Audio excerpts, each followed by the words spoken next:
Some survivors of Jeffrey Epstein's abuse pointing out missing redactions in the new files, including Danny Bensky, who says she was infuriated to see her own name, her own address, her own phone number unredacted.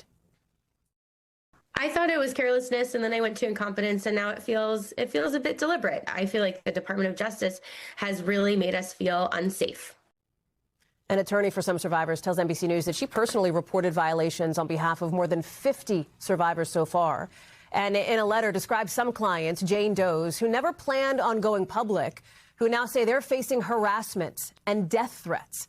The DOJ in a new court filing writing it has worked, quote, all hours through the weekend from the point when the first victim-related concerns were raised, saying it's taken down thousands of documents that included victim-identifying information. I want to bring in now somebody who may be familiar to our viewers, Annie Farmer, a survivor of Jeffrey Epstein's abuse. Annie, thank you very much for being here. Thanks for having me. Of course. Let me start with how you are doing after the course of the events of the last several days here. How are you feeling as we're hearing from some of your fellow survivors? It's been a really heavy few days, and I'm at this point, I think I'm feeling really most of all angry about the way that this has unfolded. I mean, there's been a lot of information that's come out, some of which we really wanted to have light shed on, but the fact that it's been done in such, I'd say, beyond careless way, where people have been endangered because of it, is really horrifying. Can you describe what your biggest concerns are with the way that this process has unfolded?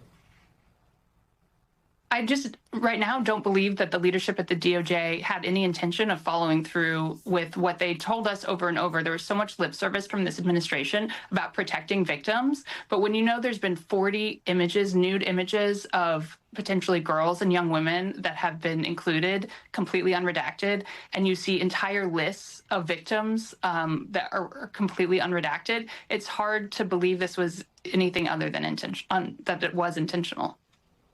That's a reference, of course, to the New York Times reporting, Annie, that found what they say were dozens of these unredacted nude images of young women, potentially teenagers. The Times says that they did report those images to the Justice Department. And as you heard, the DOJ says that it is working to take down anything that is not redacted and should be, and it has done so over the weekend. I wonder what it was like for you going through these files, looking at them. I don't know if you saw any of your identifying information of people that you know as you were looking through this.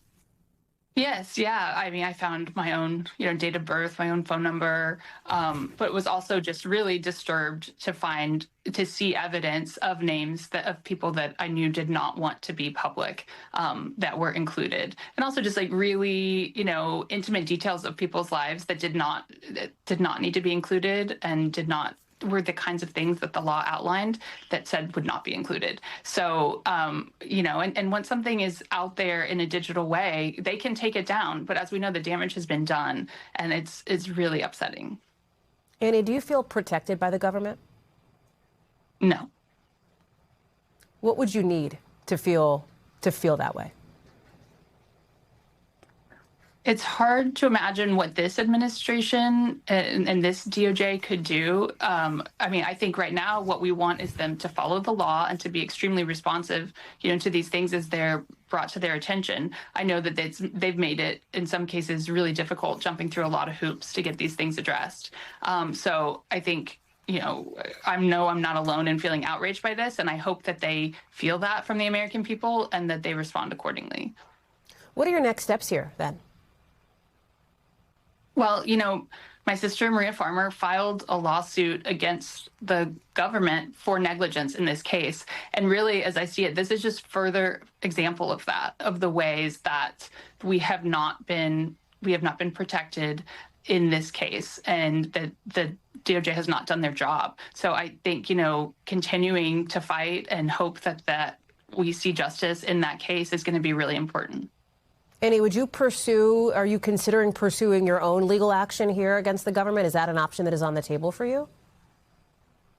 Well, I think everyone right now is exploring the options. But as I said, I think this is, there is a suit already that's kind of highlighting the negligence of the government here. And so, but I think we're discussing all options. The Deputy Attorney General suggested over the weekend, Todd Blanche, when asked directly about the possibility of further criminal investigations as it relates to the Epstein case, referred back to that memo of July of last year in which the DOJ, the FBI, said that they did not uncover any evidence to warrant additional criminal investigation here. And I wonder, given, I know the fight that you and other survivors that we've spoken to have been going through over the course of the last many months and years, what goes through your mind when you hear the Deputy Attorney General say that?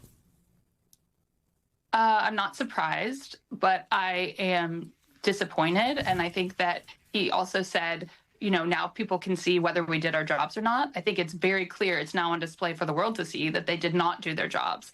And you can find, you know, I found myself Virginia Roberts Giuffre's testimony to the FBI in 2011, where she's naming other names. And I know that there's so many documents like that. What I didn't find was evidence of what they did to follow up and investigate those claims. And so until I see that, I think, you know, I will be very confused about why no one else is being pursued in this case. So then what do you want the world to know, Annie, about your fight and the fight for the women that I know you call your survivor sisters?